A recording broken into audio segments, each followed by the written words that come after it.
scientists are the ones that are calling for a full national lockdown in England as the number of coronavirus cases surge.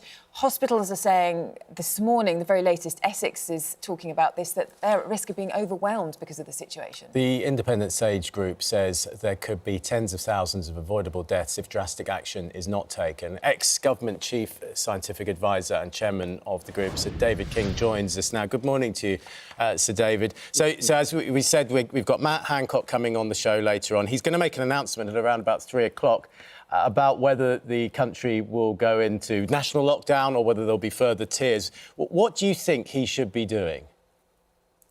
Well, there's no doubt in our minds. At this point in time, we're in the worst situation that the country has ever faced in our memories. It is easily the worst of the whole outbreak. And as you've just said, we believe that delayed and tentative decision-making will result in the deaths of tens of thousands more people. It will paralyze the country. It will wreck our economy. We must act quickly and act now, and we're calling for an immediate nationwide lockdown immediately. It's vitally necessary now. We are very concerned about the situation with schools. Schools are now contributing to increasing the transmission rate, and we would like all staff and children in schools safely, but sadly there's no option now for at least a month to have a close down of the schools. And the unprecedented requirement means that the government must see that all children have digital access. And what this means is we need support for the school teachers. We need recruiting of retired teachers and others to help provide excellent online teaching. But online teaching must be available for all people, that is, people in deprived areas of our cities, as well as the middle-class people. So we must also see a clear strategy this time to mark the end point of this new lockdown. We have never seen a clear strategy, and yet it's simple and it's always been operated in the past. We should carry on the lockdown until the number of new cases has dropped to the point where all those with the disease and in contact with those with the disease are isolated from the rest of the population so that we can get on with our business and the economy can recover. A fully operative find, test, trace and isolate system must be put in place, and in particular isolate and support all those with the disease and in contact with those. So David King, just to clarify what I said, I was referring to England, of course, not in Wales and Scotland and Northern Ireland when we were talking about Matt Hancock. Just to pick you up on the schools situation, I mean, in a perfect world, whatever child, whatever background you have, you would be able to learn from home. But that clearly isn't the case because some children, many children, are not able to learn from home. So that in the real world, that just isn't happening and won't happen in the near future. And then, I mean, I was reading figures in the Telegraph earlier this week. 6 under-19s with no underlying health issues have died from COVID. So that's not a lot of people in the past 9 months. Should we really be closing schools and punishing children for that? Shouldn't we be letting them get on with it and protecting the people who are vulnerable?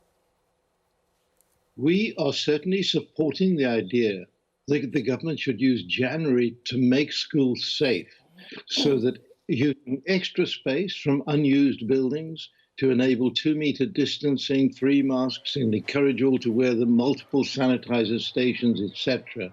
But we are also saying that we must see that vulnerable children, children in the deprived communities, should be able to get into school. We absolutely see that schools are the crisis point of the whole epidemic. But we need clear strategy all the way through. We've put forward a 5-point strategy. We have a press briefing at 10 o'clock this morning to set out our whole plan. We must not rely only on vaccines, but of course, we want to see a clear strategy to mark the rollout of vaccines. And honesty, openness, transparency from the government on this, not boosting up the possibility of a vaccine appearing sooner than it can do. We need a full, clear, open strategy. We need to support and contribute to rapid rollout of the vaccine to the least developed countries as well.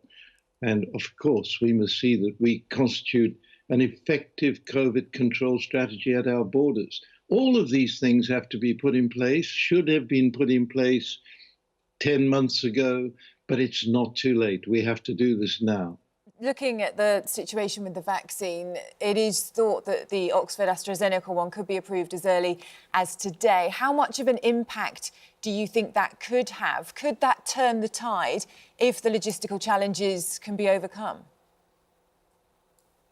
We believe that we must bring in the army to assist both in the practice of the test, trace and isolate system, but also in the vaccination system. When I was chief scientific advisor and we were operating a control of the foot and mouth disease epidemic in our farms, we had the full operation of the army at our control.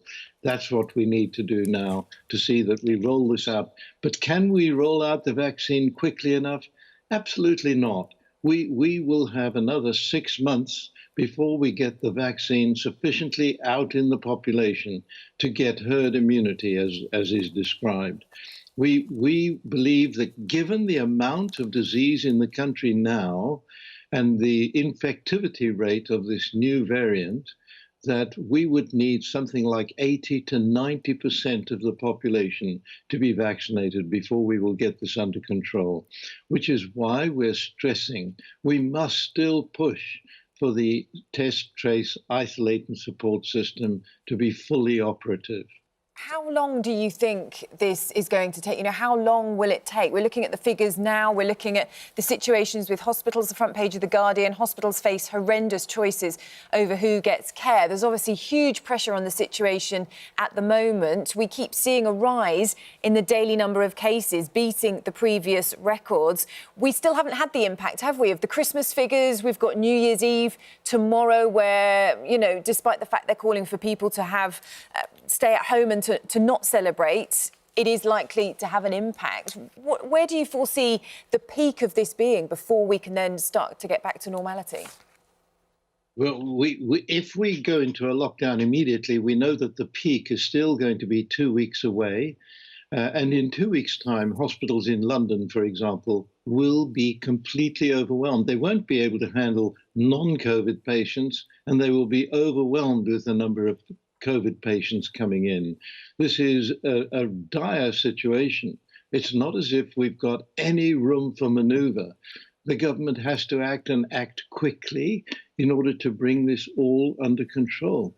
We know that the number of people suffering from the disease in long COVID is also very substantial. So when we're looking at the number of deaths today, 70,000, the prediction is another 80 to 100,000 people will die. And that is a figure that is going to be difficult to avoid without extreme action and quick action. OK, thank you very much for joining us this morning. Sir David King there, the ex-government chief scientific advisor and the chairman of Independent Sage Group. We appreciate your expert opinion this morning.